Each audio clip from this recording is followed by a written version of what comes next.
Hello, good people. Today, we're about to embark on a journey turning this humble walnut slab from drab to fab. Will it be a classy charcuterie board or just a homely cutting board? Stick around to find out. Let's roll up our sleeves and get cracking. We kick things off by banishing the bark. I've got a tiny chisel here perfect for those hard-to-reach areas, of which there aren't many. But hey, who doesn't like a challenge of an undersized chisel?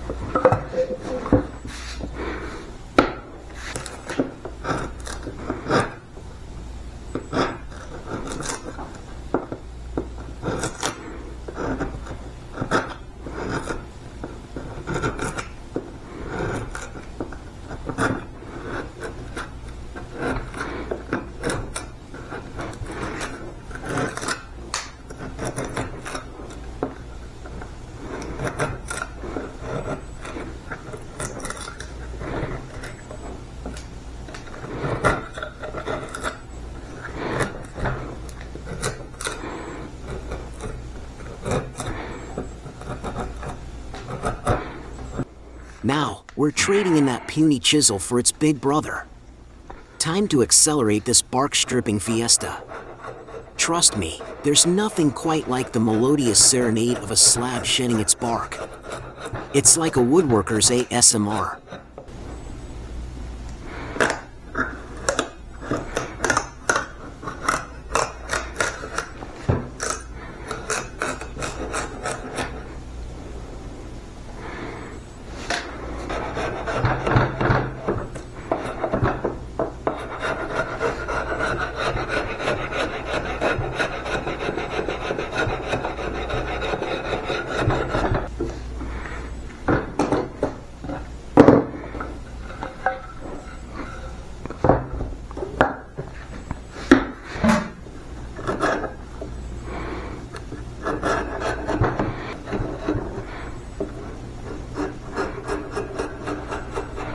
After some time and elbow grease, you're left with this clean, natural edge. Well folks, I've spotted a bit of a hump in our board here.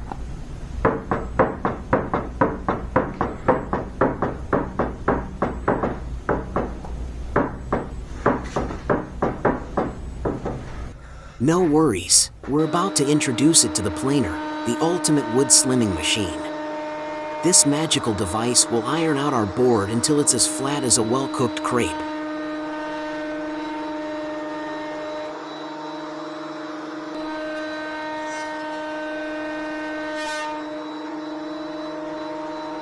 Next up, we're playing a little game I like to call Dance with the Orbital Sander. It's all about getting that sublime, even texture. Just keep twirling that sander until it's as smooth as a baby seal.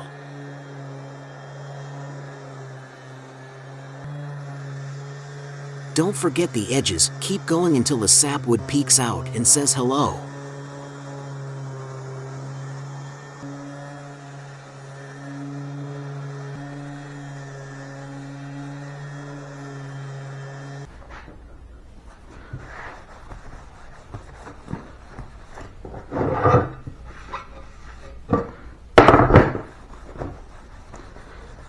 Next, we'll give our slab a spritz of water to excite those wood grains.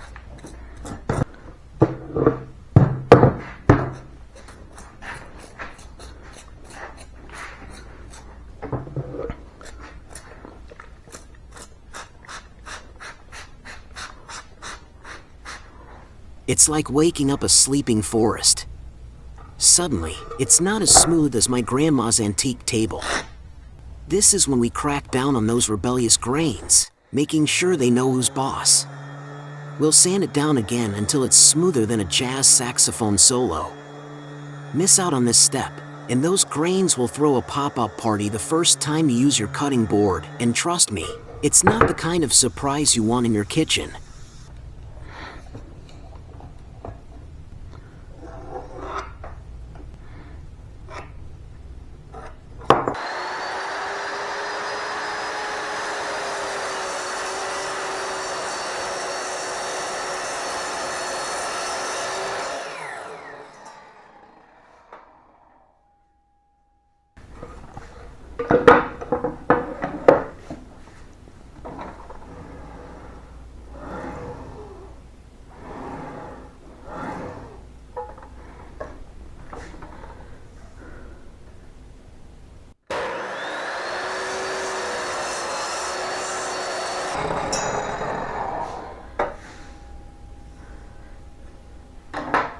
Now comes the fun part.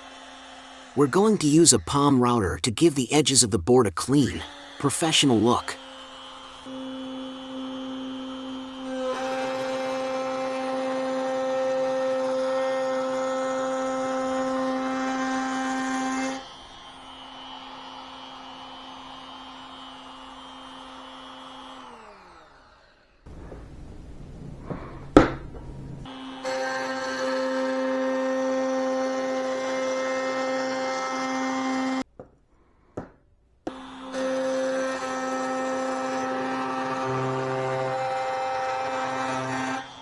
After our boards had its little makeover, with resizing and routing, it might be feeling a bit rough around the edges. That's okay, we've got just the remedy. It's time to bring back our trusty partner, the sander. We're going to shimmy across the board's surface, edges, and corners one more time, ensuring every inch of it is as smooth as a freshly frosted cake. This step isn't just recommended, it's crucial. It guarantees that our board will not only look good, but feel good under your fingertips too.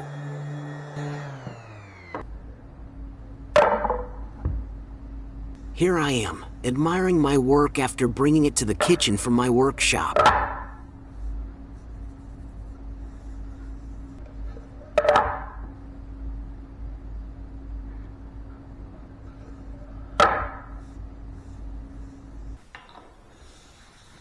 Our next step is to treat the board. Here, I have a mix of mineral oil and wax that I've made myself. It's simple but effective in bringing out the grain and preserving the wood.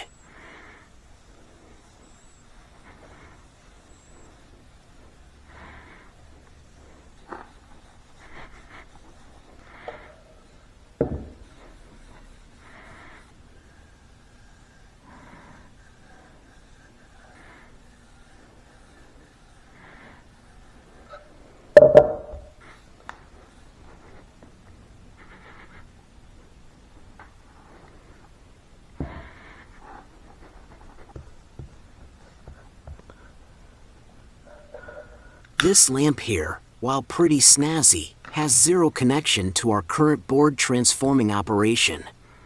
Just thought you should know. After letting the board sit overnight, I buff it to give it a shiny, appealing finish.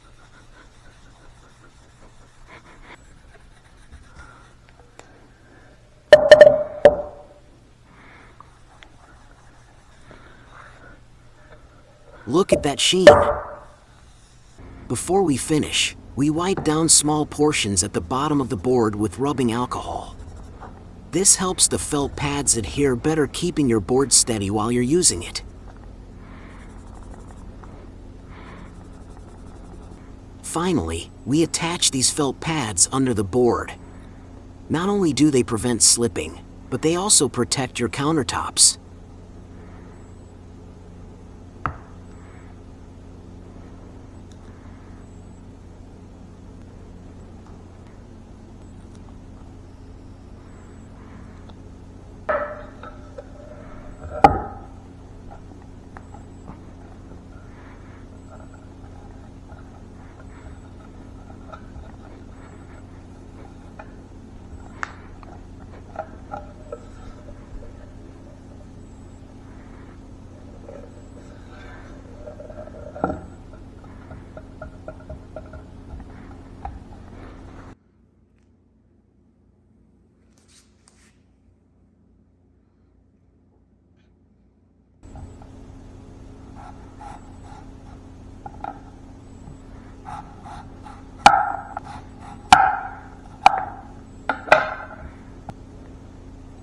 Voila!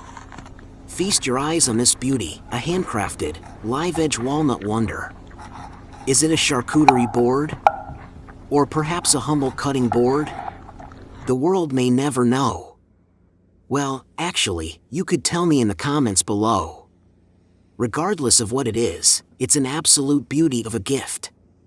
Thanks for hanging out, and don't forget to smash that like button, share this with all your buddies, and subscribe for more epic tales of woodworking. Catch you next time.